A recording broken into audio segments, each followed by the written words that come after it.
ఉదయకాల సమయంలో మేము దేవుని సువార్త చేయడానికి కొన్ని గ్రామాలకు మేము వెళ్ళబోతున్నాం.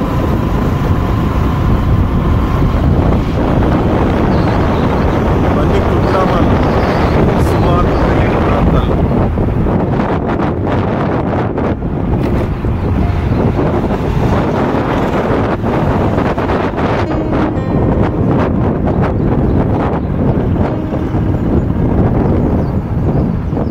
ఇదంతా మా సువార్త టీం, ఈ కార్లో ఉన్న వాళ్ళందరూ కూడా.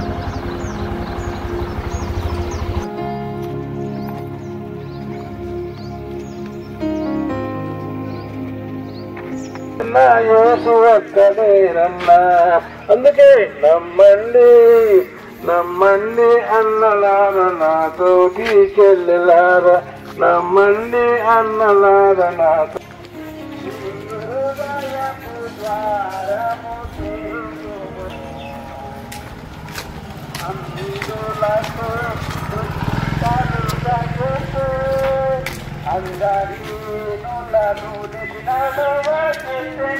ఈ ప్రాంత ప్రజలైన మీకందరికి కూడా నజరేయుడైన యేసుక్రీస్తు నామం పేరట మీకు శుభాభివందనాలు చెల్లిస్తూ ఉన్నాను. ఈ ఉదయకాల సమయంలో మనము దేవుని మాటలు మనం వినబోతున్నాం. ప్రభు అంటున్న మాట ఏంటంటే, దేవుడు లోకమును ఎంతో ప్రేమించను కాగా ఆయన తన అద్వితీయ కుమారునిగా పుట్టిన వాని అందు విశ్వాసం ఉంచు ప్రతి వాడును నశింపక నిత్య జీవం పొందినట్లు ఆయనను అనుగ్రహించను. చూడండి దేవుని బిడ్డలారా, యేసుక్రీస్తు ప్రతి ఒక్కరిని కూడా ప్రేమిస్తున్న దేవుడు ఆయన. ఈరోజు ఇందాక మనం ఒక పాట పాడాం కదా, యేసును స్వీకరించు నీ హృదయపు ద్వారము ఆయన తెరువు అని మనం విన్నాం కదా. యేసుక్రీస్తు చాలా ప్రేమ కలిగిన దేవుడు, జాలి కలిగిన దేవుడు. ఆయన ఈ లోకంలో జీవించిన సంవత్సరంలో కూడా ఒక ప్రత్యేకమైనటువంటి జీవితాన్ని మనం చూస్తాం. యేసుక్రీస్తు ఏ కల్మషం లేని దేవుడు, ఏ మల్యము లేని దేవుడు, ఏ పాపము లేని దేవుడు. ఆయన నీతిమంతుడు, పరిశుద్ధుడు. నాలో పాపం ఉందని ఎవరైనా స్థాపించగలరా అని సమస్తాన్ని మానవాళికి సవాల్ చేసిన దేవుడు ఆయన. ఈరోజు నువ్వు ఎలాంటి పరిస్థితుల్లోనైనా ఉండవచ్చు. ఈరోజు నువ్వు ఏ పాపములోనైనా జయించలేని పరిస్థితుల్లో నువ్వు ఉండొచ్చు. కానీ ప్రభు అంటున్న మాట ఏంటి తెలుసా? ఈ ఉదయకాల సమయంలో ఆయన నిన్ను ప్రేమిస్తున్నాడు, ఆయన నిన్ను ప్రేమిస్తున్నాడు. ఇప్పుడు ఈ సమయంలో నువ్వు ఉన్న పాటలోనే, దేవా నేను ఘోరమైన పాపిని అని నువ్వు ఒప్పుకోగలిగితే తప్పక నీకు విమోచన దేవుడిస్తాడు. తప్పక నీ పాపమును ఆయన క్షమిస్తాడు. ఇక్కడ చూసాం కదా మనము, దేవుడు లోకమును ఎంతో ప్రేమించను. ఎంతో అనే దానికి అది మనం వివరించదగనిది. ఎంతో ఎంతో ప్రేమించాడంట. ఈ లోకంలో ఉన్న ప్రతి మానవుని కూడా యేసుక్రీస్తు ప్రేమించాడు. నువ్వు త్రాగుబోతువా, నిన్ను కూడా ఆయన ప్రేమిస్తున్నాడు. నువ్వు వ్యభిచారివా, ఆయన నిన్ను కూడా ప్రేమిస్తున్నాడు. అనేకమైన కట్ల చేత నువ్వు ఉన్నావా, యేసుక్రీస్తు ఖచ్చితంగా నిన్ను ప్రేమిస్తున్నాడు. ఈరోజు నువ్వున్న పరిస్థితిని బట్టి కాదు, గాని నువ్వున్న పాటలోనే, దేవా నా పాపాలను నువ్వు క్షమించని నువ్వు వేడుకుంటే తప్పకుండా ఆయన క్షమిస్తాడు. యేసుక్రీస్తు సర్వ మానవాళి కొరకు రక్తం మార్చి ప్రాణం పెట్టాడండి. నీ కొరకు నా కొరకే కలుషంలో ఆయన మరణించాడు. మన కొరకు ఆయన విమోచన క్రయదన రక్తము చేత మనను కొన్నాడైనా. ఈరోజు నువ్వు పాపని ఒప్పుకో, దేవా నేను ఘోరమైన పాపిని నన్ను క్షమించని నువ్వు వేడుకో, తప్పక నీకు విమోచన ఇస్తాడు ఆయన. నిన్ను విమోచిస్తాడు. నీ కుటుంబం అంతా కూడా సంతోషంగా ఉంటారు. యేసుక్రీస్తు ఆయన నిన్ను ప్రేమిస్తున్నాడు. మనం ఇంకో మాట చూస్తాం అక్కడ, ఎందుకంటే ఆయన విశ్వాసం ఉంచేవారు రక్షించబడతారు. విశ్వాసం ఉంచినప్పుడు ఏమిటంటే పాపం మరణం వచ్చు, జీతము మరణం.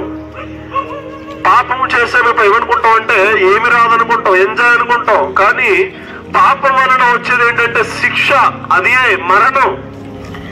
మరణం ఎలా వస్తుందండి? డైరెక్ట్ గా ఒక మనిషి మరణిస్తాడా? చిన్న రోగం వస్తుంది, బలహీనత వస్తుంది, అలా మరణం ఎంటర్ అయిపోతుంది. ఈ రోజు నువ్వు ఉన్న పరిస్థితిలో ఇదిగో ఈ లోకంలో చిన్న దొంగతనం చేస్తేనే 3 నెలలు చేసి శిక్ష ఉందండి, లేదంటారా? మనం చేసిన పాపాన్ని కూడా శిక్ష ఉన్నది.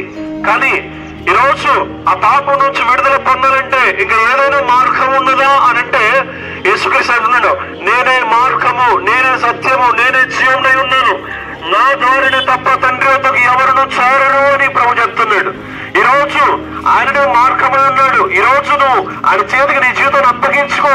ఉన్న పాటలో యేసయ్యా నేను ఘోరమైన పాపిని, నన్ను క్షమించయ్యా, నన్ను ప్రధాన పాపి, నన్ను క్షమించయ్యా నువ్వు వేడుకుంటే తప్పకుండా నేను కరుణిస్తాడు. ఈ లోకం మనం దాటుకుంటే ఏం లేదండి, నరకం ఉంది, అగ్ని ఆరద పురుగు చావదు. ఈ రోజు కొంచెం ఒక 10 నిమిషాలు ఎండలు ఎవరు ఉండలేవు, కానీ నరకం ఎంతో భయంకరమైన నరకం తెలుసా. ఇప్పుడు దాని నుంచి మనం బయటపడాలంటే యేసుక్రీస్తు ద్వారానే మనం విమోచించబడతాం, యేసుక్రీస్తు ద్వారానే మనం క్షమించబడతాం, యేసుక్రీస్తు ద్వారానే మనకు విమోచన క్రయం కలుగుతుంది. ఈ రోజు నున్న పాటలోనే విశ్వసించి ఆయన చేతికి నీ జీవితాన్ని అప్పగించుకోగలిగితే ఆయన తప్పక నీ జీవితంలో కార్యము చేసే దేవుడిగా ఉన్నాడు. దేవుడు తన మాటలు మీ హృదయంలో స్థిరపరచును గాక. ఆమేన్.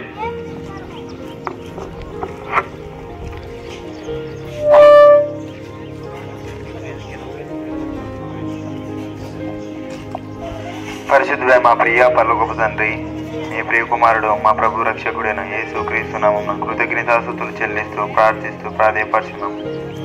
తండ్రి ఉదయకాల సమయం మమ్మల్ని రాజస్వార్థలో ప్రకటించినందుకు గొప్ప ధన్యతనిచ్చావు దేవా, నీకే వందనాలు స్తోత్రములు. అవును తండ్రి, విన్నబడే వాక్యాన్ని బట్టి ఎవరైతే విన్నారో విని వదిలేయకుండా అవును తండ్రి వాళ్ళ మనసులో చొచ్చుకుపోయేలాగా, వాళ్ళు మారు మనసు పొందులాగా, యేసుక్రీస్తే నిజమైన దేవుడు అని నమ్మి విశ్వసించేలాగా, రక్షణ పొందులాగా మీరే కార్యం చేయమని ముందున్న సమయాన్ని మీ చేతికి అప్పగించుకుంటూ యేసుక్రీస్తున ప్రార్థించి అడిగి వేడుకొని పొంది ఉన్నాం పరమ తండ్రి. ఆమేన్. ఆమేన్. రమ్మనుచున్నాడు నిన్ను ప్రార్థనాడు, రమ్మనుచున్నాడు నిన్ను ప్రభు యేసు, వాంఛాతుతన దారాముగా రమ్మనుచున్నాడు. ఎటువంటి శ్రమలందును ఆదరణాన్ని చిచ్చునని, ఎటువంటి